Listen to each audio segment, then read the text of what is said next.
Watch this, Jim. We've got a simple shape here and just a rectangle.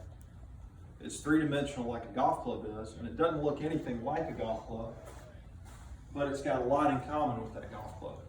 So I like to use this because it's a simpler thing to understand it with. So along the height dimension, the length dimension, and the width dimension, there are corresponding axes that pass through its center. All right, so if I decide to rotate the box around that first axis, nothing surprising happens. It just turns flat. I could put it on a different plane and it would continue to rotate in a stable way. The long axis has a similar amount of stability in its rotation, right? But when we get to the width axis, which is the mid-length of those three, it's not the short, it's not the long, and we go to rotate it over that axis, we get a different reaction. Okay, so what just happened there is it rotated once over that axis and a half a turn over the long axis.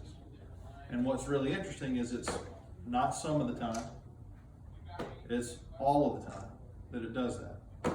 And there's a mathematical principle behind it that explains why it does that. So your club follows the same behavior, and that half turn over the long axis is the thing that squares the face. Okay, so we've got our first axis, the short one passes through the sweet spot, straight through there, and it's only as long as the club head is thick. So if I aim that club face at this wall over here and I rotate it one time, it goes through that rotation and the face never turned. So it went all the way around, just like that, the face never closed or changed.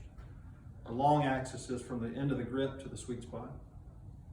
So if we spin it that way, it doesn't just suddenly upend itself.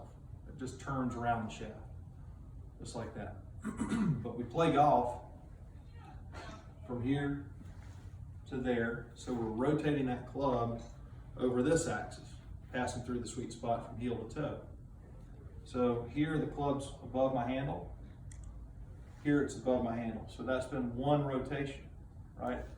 Here the face points to this wall, here it points to that wall. So it's done the same thing. Now if I aim the club face back there and I flip it around one time and catch it here again, you can predict where the face is going to be when I catch it. It's going to be looking that way. There it is.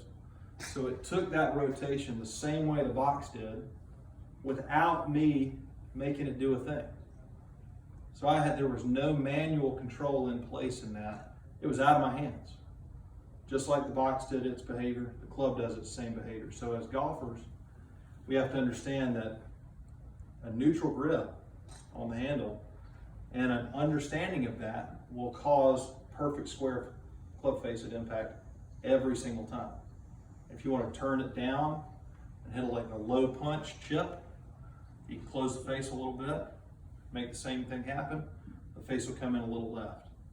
If you want to cut it, you can turn it open, make the same stuff happen, the face will come in a little bit open.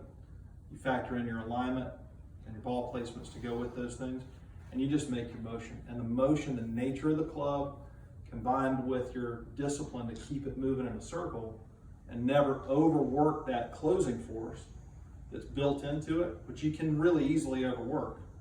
Right, Scott? So if you hold the club right there, there we are at horizontal. If I'm thinking linear, trying to hit to a target over there, and I pull it through there, that face never squared, right?